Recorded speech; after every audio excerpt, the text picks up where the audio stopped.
తెలంగాణలో పాలిటెక్నిక్ కోర్స్‌కి అనుబంధంగా శక్తి అనే ఒక డిపార్ట్మెంట్‌ని యాడ్ చేయడం జరిగింది. స్టూడెంట్స్ కావచ్చు, లెక్చరర్స్ కావచ్చు, శక్తి అనే డిపార్ట్మెంట్ మాకొద్దు, దానివల్ల మేము నష్టపోతున్నాము అని అంటున్నారు. అసలు శక్తి వల్ల ఎలాంటి నష్టాలు జరిగిపోతున్నాయో మనతో కొంతమంది స్టూడెంట్స్ ఉన్నారు, మాట్లాడదాం. ఈ శక్తి డిపార్ట్మెంట్లో పాలిటెక్నిక్ విద్యను విలీనం చేయడాన్ని ఈ యొక్క ఆర్గనైజేషన్ ఖండిస్తుంది. ఈ విధంగా చేయడం వల్ల ఈరోజు పాలిటెక్నిక్ ఎడ్యుకేషన్ మొత్తం కూడా కొద్ది రోజుల్లో పీపీపీ మోడల్ కింద మొత్తం కూడా ప్రైవేట్ వాళ్ళ కిందలోకి చేతుల్లోకి వెళ్ళబోతుంది. సో దీన్ని వ్యతిరేకిస్తూ పాలిటెక్నిక్ ఎడ్యుకేషన్ని కాపాడాలి, శక్తి డిపార్ట్మెంట్ నుండి పాలిటెక్నిక్ తొలగించాలని చెప్తూ ఫైట్ చేయడం ఈ యొక్క ఆర్గనైజేషన్ మోటోగా తీసుకొని ఈ డిమాండ్ వచ్చేంత వరకు కూడా రాష్ట్ర వ్యాప్తంగా పెద్ద ఉద్యమాన్ని లేవనెత్తే దిశగా ఈ యొక్క ఆర్గనైజేషన్ నడుస్తుంది. శక్తి అనే శాఖను పాలిటెక్నిక్‌లో విలీనం చేయడం వల్ల వచ్చే నష్టం ఏంటి అసలు? స్టూడెంట్స్‌కి కావచ్చు, టీచర్లకు కావచ్చు. గత వారం రోజుల నుంచి తెలంగాణలో ఉన్నటువంటి పాలిటెక్నిక్ కాలేజీలో టీచర్లు ధర్నాలు మన లెక్చరర్లు ధర్నాలు చేస్తున్నారు, ఇటు స్టూడెంట్స్ ధర్నాలు చేస్తున్నారు. అసలు స్టూడెంట్స్‌కి ఎలాంటి నష్టాలు జరగబోతున్నాయి? ఒకటి, స్టూడెంట్స్కి నెక్స్ట్ పాలిటెక్నిక్ అయిపోయిన తర్వాత వాళ్ళు లాటరల్ ఎంట్రీ స్కీమ్ కింద బీటెక్ వెళ్ళే అవకాశాలు ప్రశ్నార్థకంగా మారిపోయినాయి. సో చాలామంది పాలిటెక్నిక్ స్టూడెంట్స్కి బీటెక్ వెళ్ళడానికి ఇది ఒక గేట్వే. సో పేద విద్యార్థులందరూ కూడా వాళ్ళు చదువుకోవడానికి, బీటెక్ చదవడానికి ఇది ఒక దారిలాగా తయారైంది. సో దాన్ని మూసేస్తున్న కండిషన్ అంటే వాళ్ళ హైయర్ ఎడ్యుకేషన్ రైట్ ఏదైతే ఉందో ఆ రైట్ని బలవంతంగా గుంజుకోవడం జరుగుతుంది. సో అందుకే స్టూడెంట్స్ అందరూ కూడా మాకు బీటెక్ చదవడం మా రైట్, అది హైయర్ ఎడ్యుకేషన్ అనేది మా రైట్, కాబట్టి మీరు ఆ రైట్ని మాకు ఇవ్వాలని చెప్పేసి ఆ ప్రశ్నార్థకంగా ఉన్న క్వశ్చన్స్ అన్ని కూడా సాల్వ్ చేయాలని చెప్పేసి స్టూడెంట్స్ అడగడం జరుగుతుంది. అండ్ టీచర్స్ కూడా ఈ ఐటీఐస్, పాలిటెక్నిక్స్ అన్ని కలపడం తర్వాత వాళ్ళ పే స్కేల్ విషయంలో కానీ, వాళ్ళ ట్రాన్స్ఫర్స్ విషయంలో కానీ ఏ విషయంలో కూడా క్లారిటీ లేదు. ఎవరిని సంప్రదించకుండా గవర్నమెంట్ సడన్గా ఈ డిసిషన్ తీసుకోవడం వల్ల టీచర్స్ కూడా దీనిపైన ఆందోళన వ్యక్తం చేయడం జరుగుతుంది.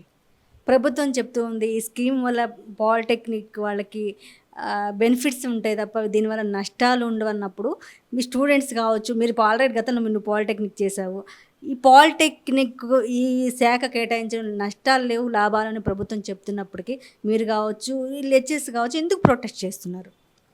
నష్టాలు లేవు అని మీరు క్లెయిమ్ చేసుకున్నప్పుడు మీరు డెమోక్రటిక్ పద్ధతిలో ఈ డిసిషన్ తీసుకోవాలి. నిజంగానే ఒక ఎడ్యుకేషన్ పాలసీ కానీ, స్కీమ్ కానీ మీరు తీసుకురావాలనుకుంటే అకాడమిక్ ఇంటెలెక్చువల్స్ని కానీ, లేకపోతే టీచర్స్ ఆర్గనైజేషన్స్ కానీ, స్టూడెంట్స్ ఆర్గనైజేషన్స్ కానీ, ఎవరైతే స్టేక్ హోల్డర్స్ ఉన్నారో పేరెంట్ కమిటీస్ కానీ, వీళ్ళందరితో చర్చలు జరిపించి డెమోక్రటిక్ ప్రాసెస్లో మీరు దీన్ని డిసిషన్ తీసుకోవాలి. సో ఎందుకు గుట్టు చప్పుడు కాకుండా ఎందుకు సడన్గా మీరు తీసుకొస్తున్నారు మనం ఒకసారి అర్థం చేసుకోవాలి. ఎందుకంటే ఈరోజు పాలిటెక్నిక్కి చాలా ఆస్తులు ఉన్నాయి. ఆ ఆస్తులు కూడా ఇప్పుడు శక్తి డిపార్ట్మెంట్కి తరలించబడతాయి. సో ఫ్యూచర్ ఇదంతా కూడా ఆ శక్తి డిపార్ట్మెంట్ చైర్మన్ ఎవరు? Young India skill university chairman ఎవరు? ఆనంద్ మహేంద్ర. అంటే మెల్లమెల్లగా ఈ గవర్నమెంట్ పాలిటెక్నిక్లన్నీ కూడా ప్రైవేట్ వాళ్ళకి అప్పగించడం కాకపోతే ఇంకోటి ఏమన్నా ఉందా? అది ఓపెన్గా చెప్పకుండా అనుసరంగా మీరు అన్నట్టుగా వాళ్ళు ఈ విధంగా స్టూడెంట్స్ కోసం బెనిఫిట్ అయ్యే విధంగానే ఉంటుందని చెప్పేసి మాయమాటలు చెప్తున్నారు తప్ప దాని వెనకాల ఉండే మోటివ్ మాత్రం ప్రైవేటైజేషన్ ఆఫ్ పాలిటెక్నిక్స్. స్టూడెంట్ ధర్నా చేస్తున్నారు అంటే ఏంటి? ఏమన్నా కోర్సులు ఏమైనా డిఫరెంట్గా ఉన్నాయా? వాళ్ళకి అర్థం కావట్లేదు. అసలు స్టూడెంట్ ధర్నా చేయడానికి కారణం ఏంటి? ఒకటి మ్యామ్, వాళ్ళ హైయర్ ఎడ్యుకేషన్ యొక్క రైట్ని వాళ్ళకి ఇవ్వాలనేది ఒకటి. అండ్ ఇంకొకటి, ఐటీఐ ఒక టైప్ ఆఫ్ ఎడ్యుకేషన్ కోసం డిజైన్ చేయబడింది, పాలిటెక్నిక్ కూడా ఒక టైప్ ఆఫ్ ఎడ్యుకేషన్ కోసం డిజైన్ చేయబడింది. ఐటీఐలో మనం చూసుకున్నట్టయితే ఈరోజు వెల్డింగ్ కానీ, ఫిట్టింగ్ కానీ, ప్లంబింగ్ కానీ, ఆటోమొబైల్ రిలేటెడ్ మెయింటెనెన్స్ కానీ ఇవన్నీ జరుగుతుంది. పాలిటెక్నిక్ చూసుకుంటే అన్ని కోర్సెస్ కూడా professional courses, civil engineering, mechanical engineering, computer science engineering, artificial intelligence, ఇట్లాంటివన్నీ ఉన్నాయి. సో ఆ సిలబస్కి ఈ సిలబస్కి చాలా డిఫరెన్స్ ఉంది. సో అవి రెండింటిని మెకానికల్గా కలపడం వల్ల అసలు టీచర్స్ కూడా ఏ విధంగా చెప్తారనేది ఒక ప్రశ్న జనరల్గానే వస్తుంది. సో కాబట్టి అవి రెండు వేరే వేరే అవసరాల కోసం నిర్దేశించబడ్డాయి కాబట్టి రెండింటిని మెకానికల్గా కలపడం కరెక్ట్ కాదు. సో నాగరాజ్ అనే స్టూడెంట్ ఉన్నాడు, ప్రజెంట్ పాలిటెక్నిక్ చేస్తూ ఉన్నాడు. ఏం కోర్స్ చేస్తున్నావు polytechnic? Computer science engineering complete అయింది రీసెంట్గానే. సో అయితే ఈ శక్తి స్కీమ్ అంటే ఎక్కడి నుండి వచ్చిందంటే ఎస్పీటీటీ పోర్టు ఇప్పుడు వరకు ఎడ్యుకేషన్ డిపార్ట్మెంట్ చూసేది. ఈ ఎడ్యుకేషన్ డిపార్ట్మెంట్ నుండి తీసుకుపోయి లేబర్ డిపార్ట్మెంట్ ఏదైతే ఉందో పాతది దాని పేరు మార్చి, దాని శక్తి పేరు మార్చి దాని పాలిటెక్నిక్ కళాశాలలన్నీ కూడా విలీనం చేయాలని ప్రభుత్వం తీసుకునింది నిర్ణయం. అయితే ఈ జీవో ఇచ్చి 3 నెలలు అయింది. ఎప్పుడు జూన్ 16, 2026లో జీవో ఇచ్చింది. ఆ జీవో ఇచ్చినట్టు కూడా స్టూడెంట్స్కి తెలియదు, స్టూడెంట్ ఆర్గనైజేషన్స్కి తెలియదు, ఫ్యాకల్టీకి తెలియదు, ఫ్యాకల్టీ అసోసియేషన్స్కి తెలియదు, ఆఖరికి ప్రిన్సిపల్స్కి, అలాగే ఎస్పీటీటీ బోర్డు స్టేట్ సెక్రటరీ కూడా తెలియదు అంటే జీవో వచ్చినట్టు. అసలు ఏం జరుగుతుందో మన తెలంగాణ రాష్ట్రంలో? హయ్యర్ అథారిటీస్ ఎస్పీటీ అక్కడ కంట్రోల్ చేసినటువంటి విద్యార్థులందరికీ కూడా ఈ యొక్క జీవో వచ్చినట్టు కూడా తెలియదంట. అంటే మేము మన మెమోరాండం ఇవ్వడానికి వెళ్తే సార్ ఇట్లా వచ్చింది సార్ జీవో, ఇట్లా అంటున్నారు వీళ్ళు గవర్నమెంట్ నుంచి జీవో వచ్చినట్టే, ఇది మాకు కూడా తెలియదు బాబు, మాకు రీసెంట్గా 3-4 డేస్ నుంచి తెలిసింది మాకు అని నీ షాక్ అవుతున్నాడు సారు. అంటే ఆయన ఏం ఆన్సర్ చేయాలనుకుంటున్నాడు, మేమేం ఆన్సర్ చేయాలి. సరే జీవో తీసుకొచ్చారు, దాంట్లో ఏమాత్రం క్లారిటీ లేదు. జస్ట్ పాలిటెక్నిక్ కాలేజీలని యంగ్ స్కిల్ యూనివర్సిటీకి పంపిస్తాము, ఆ యంగ్ స్కిల్ యూనివర్సిటీ శక్తి శాఖలో ఉంటుందని చెప్పారు. కానీ అందులో విద్యార్థులకు ఎలాంటి సదుపాయాలు ఉంటాయి, ఎలాంటి ఇన్ఫ్రాస్ట్రక్చర్ పెడతారు, ఎలాంటి లెక్చరర్స్ ఎలా ఉంటుంది, లేకపోతే ల్యాబ్ ఫెసిలిటీస్ ఎలా ఉంటాయి, కానీ ఎక్కడ మాత్రం కూడా పెట్టలేదు. రీసెంట్గా మన ఫ్రైడే రోజు స్టేట్ గవర్నమెంట్ క్యాబినెట్ కూడా మీటింగ్లో డిసైడ్ చేసేసారు, ఏమని విలీనం చేయాలి అని చెప్పారు. కానీ అందులో పూర్తిస్థాయి ఫీల్డ్ వర్క్ చేయాలి. ఆ ఫీల్డ్ వర్క్ ఎంతవరకు సాధ్యం అవుతుంది అనేది కూడా ప్రభుత్వం అది స్పష్టత ఇవ్వలేదు. దాని యొక్క భవిష్యత్తు ఎలా ఉంటుంది అనేది కూడా చెప్పలేదు. సో యంగ్ స్కిల్ యూనివర్సిటీ అనేది ఒక ప్రైవేట్ యూనివర్సిటీ. మన సీఎం రేవంత్ రెడ్డి అధికారంలోకి వచ్చిన తర్వాత తీసుకొచ్చాడు, అది కూడా మంచి విషయమే. కానీ అది స్కిల్ యూనివర్సిటీ గవర్నమెంటా? కాదు, అదొక కార్పొరేటర్ యూనివర్సిటీ. ఎవరైతే ఉన్నారో కార్పొరేటరు, ఆయనని చైర్మన్ పెట్టి యూనివర్సిటీని నడిపిస్తున్నాడు. ఆయన ఆధ్వర్యంలోనే ఇప్పుడు ఐటీఐస్, ఏటీసీస్ ఓకే బిజినెస్ రిలేటెడ్, ఎవరైనా హైయర్ ఎడ్యుకేషన్ చదువుకోలేని పరిస్థితులు ఎవరైతే ఉంటారో వాళ్ళు చేసి జాబ్కి వెళ్తారు, ఏదో ఒక చిన్న వర్క్ చూసుకుంటారు. కానీ అది బిజినెస్కి, ఫ్యాక్టరీస్కి యూజ్ అవుతుంది. కానీ అదే డిప్లొమా స్టూడెంట్స్ అంటే ఒక ప్రొఫెషనల్ కోర్స్, అది వాళ్ళ ఇంజనీర్స్ అవుతారు. సొసైటీకి ఏదైనా కొత్తది ఇవ్వాలి మన సొసైటీకి. మనందరు కూడా తెలుసు, ఇది సివిల్ ఇంజనీరింగ్ ద గ్రేట్ ఎవరైతే ఆయన ఉన్నాడు, అదొక సివిల్ డిపార్ట్మెంట్లో ఒక మంచి పట్టు సాధించి పెద్ద పెద్ద ప్రాజెక్టులు నిర్మించాడు సివిల్ ఇంజనీరింగ్ చదివి. అలాంటిది సొసైటీకి ఇచ్చేటట్టు ఎడ్యుకేషన్ తయారు చేయలే, కానీ లేబర్ కానీ ఎంప్లాయ్మెంట్ కానీ ఇలాంటివి తయారు చేయకూడదు. విద్యార్థులని మంచికి సొసైటీకి ఇచ్చే విధంగా ఎడ్యుకేషన్ సిస్టమ్ని తయారు చేయాలని చెప్తూ ఇవన్నీ మార్పులు. ఇది స్కీమ్ తెచ్చి దాదాపు ఒక 3 నెలలు అయితే జూన్, అంటే ఈ 3 నెలల్లో స్టూడెంట్స్ నిజంగా స్ట్రగుల్ పడుతున్నారా? తెలియదు, అది స్టూడెంట్స్కి వచ్చినట్టు కూడా తెలియదు. మాకు కూడా ఎట్లా దాదాపు వారం రోజుల నుంచి పాలిటెక్నిక్ స్టూడెంట్స్ అందరూ జిల్లాల వ్యాప్తంగా కావచ్చు, తెలంగాణలో కావచ్చు ధర్నాలు చేస్తున్నారు. శక్తి స్కీమ్ తీసేయాలి, మా భవిష్యత్తు ఏంటి అని అంటున్నారు. మరి ఎస్ అంటే శక్తి దానిలో కూడా అదే ఇన్స్ట్రక్షన్స్ ఇవ్వట్లేదు. భయపడుతున్నారా స్కీమ్ అంటే? భయపడుతున్నారు. క్లారిటీ ఇన్ఫర్మేషన్ ఇవ్వట్లేదు. సరే జీవో తీసుకొచ్చావు, ఎలా ఉంటుంది పాలిటెక్నిక్ భవిష్యత్ అనేది ఇన్స్ట్రక్షన్స్ ఇవ్వాలి. ఎలా ఉంటుంది రాబోయే రోజులు, యంగ్ స్కిల్స్కి యూనివర్సిటీకి ఎందుకు కన్వర్షన్ చేస్తున్నావు, ఎందుకు విలీనం చేయాలనుకుంటున్నావు అనేది బ్రీఫ్ రిపోర్ట్ రాయాలి. బ్రీఫ్ రిపోర్ట్ రాయకుండా జీవో రిలీజ్ చేసి అందులో 4 పాయింట్లు పెట్టాడు. ఒకటి, లేబర్ డిపార్ట్మెంట్ని శక్తిగా మారుస్తున్నామని. రెండోది వచ్చేసి ఐటీఐ, ఏటీసీస్ ఏదైతే ఇప్పుడు ఉన్నాయో ఏటీసీ కూడా గవర్నమెంట్ డెవలప్ చేసింది కాదు, అది టాటా కార్పొరేట్ 100 కోట్ల రూపాయలు ఇచ్చి గవర్నమెంట్కి ఆయన ద్వారా పీపీపీ పబ్లిక్ ప్రైవేట్ పార్ట్నర్షిప్ కింద తను ఎస్టాబ్లిష్ చేశారు. అది కూడా టాటాకి కావాల్సినటువంటి కంపెనీకి, ఫ్యాక్టరీకి ఏదైతే ఉంటుందో వాళ్ళకి కావాల్సినటువంటి కోర్సులు డిజైన్ చేశారు. విద్యార్థులకి ఏ ఒక్కటి కూడా అందులో అది చేయలేని పరిస్థితి. సరే మంచి విషయమే. ఐటీఐ కూడా అలాంటిదే. మనమందరం చూస్తాము, దేశంలో ఎన్నో ఐటీఐ కాలేజీలు ఉన్నాయి రాష్ట్రంలో కూడా. ఇప్పటికీ అలా కాలేజీలకి వెళ్ళి చూస్తే ల్యాబ్లు చాలా ఓల్డ్వి, 70 సంవత్సరాలు 80 సంవత్సరాల కిందవి ఉన్నాయి. ఇప్పటికీ మన దేశంలో డెవలప్మెంట్ అవుతుంది, టెక్నాలజీ పెరుగుతుంది, అలాంటి అప్గ్రేడేషన్ ల్యాబ్స్ లేవు. ఇలాంటి అప్గ్రేడేషన్ ల్యాబ్స్ లేకుండా నువ్వు డైరెక్ట్ శక్తి స్కీమ్ లెక్క పెడతా, అది ఓకే.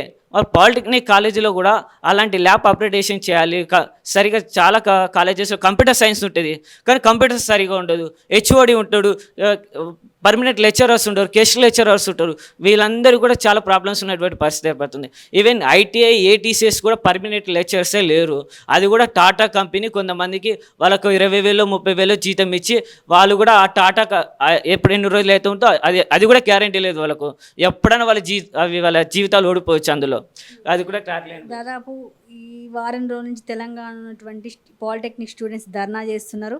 మా టీసీ మాకేమండి, మేము వెళ్ళి ఇంటర్ చేరుతామని ఆందోళన వ్యక్తం చేస్తున్నారు. కారణం ఏంటి?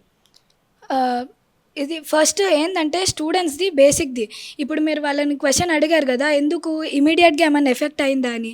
జియోలో క్లియర్గా ఉంది, ఇమీడియట్గా కాదు 1 ఇయర్ తర్వాత ఇది ఇంప్లిమెంట్ అవుతుందని. సో ఇమీడియట్ ఎఫెక్ట్ పాలిటెక్నిక్ స్టూడెంట్స్కి లేదు, కానీ ఫ్యూచర్లో వైఐఎస్యు కింద ఇది తీసుకురావడం వల్ల Anand Mahindra board of director and chairman వైఐఎస్యుకి, అదొక కార్పొరేట్ యూనివర్సిటీ 2024 యాక్ట్లో తీసుకురావడం జరిగింది యూనివర్సిటీ. సో ఇప్పుడు ఇది పాలిటెక్నిక్ అనేది గవర్నమెంట్ ఇన్స్టిట్యూషన్స్. ఈ పిల్లలు 10th పాస్ అయ్యి 2 నెలలు కష్టపడి చదివి మెటీరియల్స్ కొనుక్కొని మెరిట్ సీట్లు కొట్టి ఎంతో దూరం నుండి వచ్చి హాస్టళ్ళల్లో ఉంటున్నారు. సో వాళ్ళు మెరిట్ సీట్లు కొట్టి ఇప్పుడు ఇంటర్మీడియట్స్ ఉన్నాయి, వొకేషనల్స్ ఉన్నాయి, వేరే చాలా కోర్సెస్ ఉన్నాయి కదా 10th తర్వాత. అవన్నిటిని పక్కన పెట్టి వాళ్ళు పాలిటెక్నిక్ జాయిన్ అయ్యారంటే వాళ్ళ సెట్ ఆఫ్ అంబిషన్స్కి, వాళ్ళ మెంటాలిటీకి, మైండ్ సెట్స్కి, వాళ్ళ కెరియర్కి ఇది హెల్ప్ అవుతుందని డిసైడ్ అయ్యి జాయిన్ అయ్యారు.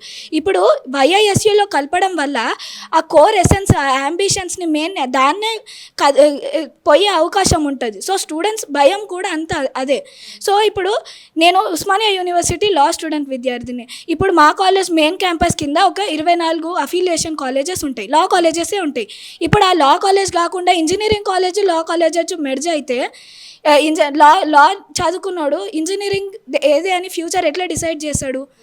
ఇప్పుడు దీంట్లో కూడా ఐటీఐ, ఏటీసీస్, పాలిటెక్నిక్స్ మెర్జ్ చేస్తే కార్పొరేట్స్ పాలిటెక్నిక్ వాళ్ళకి ఏం కావాలి అనేది వాళ్ళకి ఎట్లా తెలుస్తుంది? అకాడమిక్స్ మారుతుంది, సిలబస్ మారుతుంది, ఇవన్నీ ఇబ్బందులు ఉన్నాయి. ఇంకా టీచర్స్ పే స్కేల్ మారుతుంది, వాళ్ళ ప్రమోషన్స్, ఇవన్నీ థ్రెట్. సో ఇంకా ఇది కార్పొరేట్లో ఇది national education policy direct implement చేసే సెంట్రలైజేషన్ ఆఫ్ ఎడ్యుకేషన్, కమర్షియలైజేషన్, ప్రైవేటలైజేషన్ చేసే ఇంటెన్షన్తో తీసుకొని వచ్చారు శక్తి అనేది. సో ఇది డైరెక్ట్ ఇంప్లిమెంట్ అవ్వడం వల్ల ఇప్పుడు ఫ్యూచర్లో మనకు 1 ఇయర్లో ఈ ఇంపాక్ట్ తెలియకపోవచ్చు, కానీ 2-3 ఇయర్స్లో పాలిటెక్నిక్ భ్రష్టు పట్టిపోతుంది, నాశనం అయిపోతుంది. ఆ గవర్నమెంట్ సెక్యూరిటీ ఏదైతే స్టూడెంట్స్కి ఉందో అది పూర్తిగా పోయి ప్రైవేటలైజ్ అయిపోతుంది. మెల్లిమెల్లిగా దీనికి ఫండ్స్ ఆపేసి క్లోజ్ చేసే అవకాశాలు కూడా ఉంటాయని మేము చెప్తున్నాం. సో ఇది పాలిటెక్నిక్ చదివితే పక్కా జాబ్ అని చాలామంది పాలిటెక్నిక్ జాయిన్ అవుతూ ఉంటారు. ఏ శక్తి తీసుకురావడం వల్ల ఈ పాలిటెక్నిక్ చదివే వాళ్ళకి ఫ్యూచర్లో ఎలాంటి ఇబ్బందులు ఎదుర్కొనే అవకాశం ఉంది? సో శక్తి అదే ఇప్పుడు 3 మెర్జర్ చేస్తున్నారు కదా, వాళ్ళకి ఏం కోర్సెస్, ప్లంబింగ్ కానీ లేకపోతే వేరే వొకేషనల్ కోర్సెస్, ఇవి ఏటీసీస్ కూడా vocational courses, polytechnic technical courses. వీళ్ళు ఇంజనీర్స్ కానప్పుడు 3 ఇయర్స్ అయిపోగానే వాళ్ళకి ఇండస్ట్రీ ట్రైనింగ్ ఇచ్చి బీటెక్లో లాటరల్ ఎంట్రీతో పాటు వాళ్ళకి పార్ట్ టైం జాబ్స్ కూడా ఆఫర్ చేస్తుంది. సో వాళ్ళకి డిప్లొమా చేస్తున్న టైంలోనే వీళ్ళకి జాబ్ ఆపర్చునిటీస్, మంచి పే స్కేల్ వస్తుంది. 60,000 వరకు చేసే వాళ్ళు కూడా ఇప్పుడు విద్యార్థులు ఉన్నారు. సో ఫ్యూచర్లో ఇంకా బీటెక్ చేసి హయ్యర్ స్టడీస్ చేస్తే మంచి ప్రొడక్షన్, అంటే వీళ్ళ ఇంటెన్షన్ పాలిటెక్నిక్ జాయిన్ అయినప్పుడు వాళ్ళు ఎవరి కింద పని చేయాలి అని అనుకోరు ఈ స్టూడెంట్స్. మేము ప్రొడక్షన్ చేస్తాం, మేము ఇంజనీర్స్, మేము కొత్తవి క్రియేట్ చేసి మేము జాబ్ ఇస్తాము అని హయ్యర్ అంబిషన్స్తోని, హయ్యర్ ఎయిమ్స్తోని వాళ్ళు జాయిన్ అవుతారు. ఇది చేయడం వల్ల ఈ ఆనంద్ మహేంద్ర లాంటి వాళ్ళు ఏదైతే ఉన్నారో వీళ్ళు వాళ్ళకి నచ్చిన, ఇప్పుడు ఆనంద్ మహేంద్ర డీల్ చేసే బిజినెస్ ఏదైతే ఉందో వాళ్ళకి నచ్చిన కోర్సెస్ దీంట్లో ఇంప్లిమెంట్ చేస్తే చీప్ లేబర్స్గా 15,000, 20,000 శాలరీస్ కోసం ఒక 2 నెలలు డిప్లొమాని తీసేసి 2-3 నెలలు లేకపోతే 2 సంవత్సరాలకు జస్ట్ ట్రైనింగ్ ఇచ్చి సర్టిఫికేట్స్ ఇచ్చి దాంట్లో వీళ్ళకి చీప్ లేబర్స్గా ఇమీడియట్గా జాబ్స్ ఇచ్చేస్తారు. 18 ఏళ్ళకి జాబ్ ఇవ్వడం ఏందండి? వాళ్ళు చదువుకుంటా అన్నప్పుడు స్టూడెంట్స్ దగ్గర నుండి విద్యను లాక్కోవడం ఏంది? నాకు అర్థం కాదు. వాళ్ళు ఇష్టం ఉన్నంత రోజులు చదువుకోవాలి, ఎంతనన్నా చదువుకు అడ్డు ఉండొద్దు. సో అదే ఆపేస్తుంది. ఏదైతే పాలిటెక్నిక్ని ప్రైవేట్ పరం చేసే ఉద్దేశమైన ఈ శక్తి అంతే. ప్రైవేటీకరణ, కార్పొరేటీకరణ, సెంట్రలైజేషన్ ఆఫ్ ఎగ్జామినేషన్స్, ప్రైవేటీకరణనే ఇది స్ట్రాంగ్ అవుతుంది. దాదాపు తెలంగాణ రాష్ట్రంలో 56 నుంచి 54 వరకు పాలిటెక్నిక్ కాలేజీలు ఉన్నాయి, 56 ప్రైవేట్ కాలేజ్. ఇట్లా ఈ ఆల్రెడీ ప్రైవేట్ పాలిటెక్నిక్ కాలేజీలు ఉన్నాయి, ఇప్పుడున్న గవర్నమెంట్ కాలేజీని విలీనం చేసే ఆలోచన అయితే ఉందా? ఉంది. సో ఇప్పుడు ఆల్రెడీ ఉన్న ప్రైవేట్ ఇన్స్టిట్యూషన్స్ ఏవైతే ఉన్నాయో దాంట్లో కూడా ఫీజు కుదిస్తలేరని, దాంట్లో కూడా హయ్యర్ ఫీ హైక్ ఉందని చెప్పేసి స్టూడెంట్స్ ఆల్రెడీ వాళ్ళ డిమాండ్స్ని, ప్రొటెస్ట్ని వాళ్ళు ఆల్రెడీ ఆర్గనైజ్ చేస్తున్నారు. ప్రైవేట్ ఇన్స్టిట్యూషన్స్ ఆల్రెడీ ఇండిపెండెంట్ డిపార్ట్మెంట్లో ఎస్బిటిటీలో ఉన్న ప్రైవేట్ ఇన్స్టిట్యూషన్సే ఫీజు నుండి వాళ్ళ అంటే అంత ఫీ హైక్ నుండి ఇబ్బంది పడుతుంటే, ఒకవేళ ఈ గవర్నమెంట్ని తీసుకుపోయి కార్పొరేట్లో కలిపేయడం వల్ల ఫీ హైక్ పెంచారని గ్యారంటీ ఏంది? ఆ గ్యారంటీ జియోలో ఇవ్వలేదు కదా, అది స్టూడెంట్స్ ప్రాబ్లము. ఆ కన్ఫ్యూజనే ఈ ప్రొటెస్ట్కి, వాళ్ళ యాజిటేషన్కి ప్రాబ్లము. జియో ఇచ్చినప్పుడు ఇప్పుడు వాళ్ళు ఏమన్నారు, స్టేట్ గవర్నమెంట్ ఏమనిందంటే మేము డెవలప్మెంట్ కోసమే చేస్తున్నామని. మేము ఏ గవర్నమెంట్కి అగెన్స్ట్గా చేయాలని ప్రొటెస్ట్లు చేయట్లేదు. మా ఇంటెన్షన్ ఏంది, ఒకవేళ మీరు నిజంగా సెస్ ఫండ్సే రిలీజ్ చేయాలనుకుంటే, ఫండ్స్ని యూటిలైజ్ చేయడానికే దీంట్లో మెర్జ్ చేయాలి అని అనుకుంటే, ఎస్బిటిటి బోర్డ్ ఆఫ్ డైరెక్టర్స్కి, ప్రిన్సిపల్స్కి, టీచర్స్కి, స్టూడెంట్స్కి కన్సల్ట్ అవ్వకుండా సైలెంట్గా, మీడియాకి ఇవ్వకుండా సైలెంట్గా జియో రిలీజ్ చేసి ఇంత హడావిడిగా దీన్ని చేయాల్సిన అవసరం ఏముంది? బోర్డుకి చెప్పాలి కదా, టీచర్స్ వదిలేయండి, వీళ్ళందరూ వదిలేయండి, బోర్డుకి తెలవాలి కదా. కంట్రోల్ చేస్తున్న బోర్డుకే ఇన్ఫర్మేషన్ లేదు. జస్ట్ క్యాబినెట్ కూర్చొని పాలిటెక్నిక్ ఫ్యూచర్ ఎట్లా డిసైడ్ చేస్తుంది, అది ఇబ్బంది. దాని లెక్చరర్స్ కూడా ఆందోళన వ్యక్తం చేస్తున్నారు. ప్రతి పాలిటెక్నిక్ కాలేజ్ నల్ల బ్యాడ్జీలు తగిలించుకుని లంచ్ అవర్లో వాళ్ళు నిరసన వ్యక్తం చేస్తున్నారు. అంటే లెక్చరర్స్ ఎలాంటి నష్టపోయే అవకాశం ఉంది ఈ స్కీమ్ వల్ల? వాళ్ళ పే స్కేలు, తర్వాత ప్రమోషను, అండ్ ఈ డిప్లొమా లెక్చరర్స్కి వీళ్ళు degree standard lecturers, diploma lecturers polytechnic ఇన్స్టిట్యూషన్స్లో. సో వాళ్ళ పే స్కేల్స్ డైరెక్ట్గా ఎఫెక్ట్ అయితే, వాళ్ళ ప్రమోషన్స్ ఎఫెక్ట్ అయితే, కరికులం మారే ఛాన్సెస్ ఉంటాయి. వాళ్ళ పర్మనెంట్, ఇప్పుడు వాళ్ళ గవర్నమెంట్ టీచర్స్ దీంట్లో కదా, వాళ్ళకి పర్మనెంట్ ఒక బేసిక్ సెక్యూరిటీ, వాళ్ళకి కొన్ని బెనిఫిట్స్ ఉంటాయి గవర్నమెంట్ లెక్చరర్స్ కాబట్టి. ఇవి కార్పొరేట్ చేయడం వల్ల వాళ్ళు ఆ సెక్యూరిటీ కోల్పోతారు. వాళ్ళ ఎంప్లాయ్మెంట్ ఆ పే స్కేల్ ఏదైతే ఉందో ఇప్పుడు వస్తున్న మార్జిన్ తగ్గిపోయే ఛాన్సెస్ ఉంటాయి. సో అందుకు టీచర్స్ కూడా ఇది మమ్మల్ని ప్రైవేట్ ఎంప్లాయీస్ లాగా మార్చేసే అది కూడా కన్సర్న్ ఉంది కాబట్టి టీచర్స్ దానికి కూడా ఇబ్బంది పడుతున్నారు.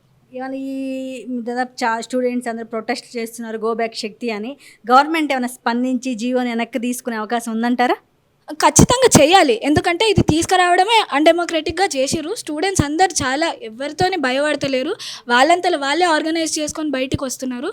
సో ఇది మనం 4 రోజుల నుండి చూస్తున్నాం. అన్ని స్కూల్లో ఎవరైతే ఉన్నారో మా టీసీ ఇవ్వండి, మేము ఇంటర్ జాయిన్ అవుతాం, మాకు పాలిటెక్నిక్ వద్దని తెలంగాణలో ఉన్నటువంటి పాలిటెక్నిక్ కాలేజ్ కొత్తగా అకాడమిక్ ఇయర్ మొన్న స్టార్ట్ అయింది కాబట్టి వాళ్ళందరూ అడుగుతున్నారని కొంతమంది అంటూ ఉన్నారు. లెక్చరర్స్, మేము ప్రిన్సిపల్ని వెళ్ళి కన్సల్ట్ చేసినప్పుడు కూడా పేరెంట్స్ వచ్చి బాధపడుతున్నారు దీని గురించి. పిల్లలు అంటున్నారు ఇంటికి వచ్చి, మేము ఇంటర్ అన్న తీసుకుంటే బాగుండేది, ఇది మంచిగా ఉంటుంది, మా అంబిషన్స్కి మ్యాచ్ అవుతుందని ఇది జాయిన్ అయినాం, కానీ వీళ్ళు ఇట్లా చేసి మా జీవితాలను నాశనం చేస్తున్నారని పిల్లలు బాధపడుతున్నారని పేరెంట్స్ కంప్లైంట్ ఇస్తున్నారని ప్రిన్సిపల్స్ చెప్తున్నారు. అది ఉంది, బట్ టీసీ ఇమీడియట్గా అడగట్లేదు. వాళ్ళు స్ట్రాంగ్గానే ఉన్నారు. కొందరు డిస్టర్బ్ అయ్యారు, ఖచ్చితంగా వాళ్ళకు కూడా పెయిన్ ఉంటుంది, డిస్టర్బ్ అయ్యారు, బట్ స్ట్రాంగ్గానే ఉన్నారు. ఇది రోల్ బ్యాక్ చేసుకునే వరకు మేము ఫైట్ చేస్తామని వాళ్ళు కాన్స్టెంట్గా చెప్తున్నారు. స్టూడెంట్స్ అయితే మేము వెళ్ళి మాట్లాడినప్పుడు. తెలంగాణ రాష్ట్ర ప్రభుత్వం ఏదైతే ఈ skill human capital development and training initiatives అని ఒక కొత్త స్కీమ్ని తీసుకురావడం జరిగింది. అంటే లేబర్ డిపార్ట్మెంట్కి ఉన్న ఇంతకుముందు పేరుని ఇప్పుడు శక్తిగా మార్చడం జరుగుతుంది. దీంట్లో ప్రత్యేకంగా పాలిటెక్నిక్, ఐటీఐస్ ఇంకా స్కిల్ యూనివర్సిటీస్ని మర్జ్ చేస్తూ ఒకటే యూనివర్సిటీ లాగా వీళ్ళు మర్జ్ చేస్తున్నారు. సో ఇది కంప్లీట్గా పాలిటెక్నిక్ విద్యకు కానీ హైయర్ ఎడ్యుకేషన్కి కానీ వ్యతిరేకం. ఎందుకంటే ఐటీఐస్లో కోర్సెస్ లైక్ కార్పెంటరింగ్ కానీ, ప్లంబింగ్ కానీ, లేకపోతే ఎలక్ట్రీషియన్ లాంటి కోర్సెస్ ఉంటాయి. కానీ at the same time polytechnic అనేది ఒక టెక్నికల్ కోర్సు. మీరు హైయర్ ఎడ్యుకేషన్ వెళ్ళడానికి చాలామంది poor students, lower middle class students intermediate తర్వాత ఎంసెట్కి కావాల్సిన కోచింగ్ని అఫోర్డ్ చేయలేక చాలామంది పాలిటెక్నిక్లో జాయిన్ అయ్యి వాళ్ళు తర్వాత వాళ్ళ లాటరల్ ఎంట్రీ త్రూ ఈజీగా సీట్ వస్తుందని చెప్పి దీనిలో జాయిన్ అవుతారు. అండ్ ఇంకోటి ఏమని హోప్ పెట్టుకుంటారంటే పాలిటెక్నిక్లో జాయిన్ అయితే ఈజీగా వాళ్ళకి జాబ్ ఆపర్చునిటీస్ ఎక్కువ ఉంటాయి. ఎందుకంటే ఇక్కడ పాలిటెక్నిక్లో టెక్నికల్ ఎక్స్పోజర్ ఎక్కువ ఉంటుంది. మీకు ప్రాక్టికల్స్ కానీ, ఇంటర్న్షిప్స్ కానీ, మీకు ఫైనల్ ఇయర్లో ఒక సెమిస్టర్ మొత్తం ఇంటర్న్షిప్పే ఉంటుంది. సో దీనివల్ల వాళ్ళ తర్వాత బీటెక్ అయిపోయిన తర్వాత వాళ్ళకి ఎక్స్పీరియన్స్ ఉంటుంది కాబట్టి చాలా మల్టీనేషనల్ కంపెనీస్లో, ఐటీస్లో ఈజీగా వాళ్ళకి జాబ్ దొరుకుతుంది. సో ఈ హోప్ మీద చాలామంది స్టూడెంట్స్ పాలిటెక్నిక్ అనేది తీసుకోవడం జరుగుతుంది. కానీ ఇప్పుడు ఈ పరిస్థితుల్లో ఎలా ఉంటుందంటే పాలిటెక్నికే తీసేస్తే ఈ లాటరల్ ఎంట్రీ పోతుంది. ఇంకా దాని గురించి ప్రభుత్వం ఉంటుందా లేదా అని క్లారిటీ ఇవ్వలేదు. 2019 ముందు వరకు లాటరల్ ఎంట్రీ త్రూ ఇంజనీరింగ్లో 20,000 సీట్స్ పాలిటెక్నిక్ రిజర్వ్డ్గా ఉండేవి. 2019 తర్వాత 10,000 అయ్యాయి.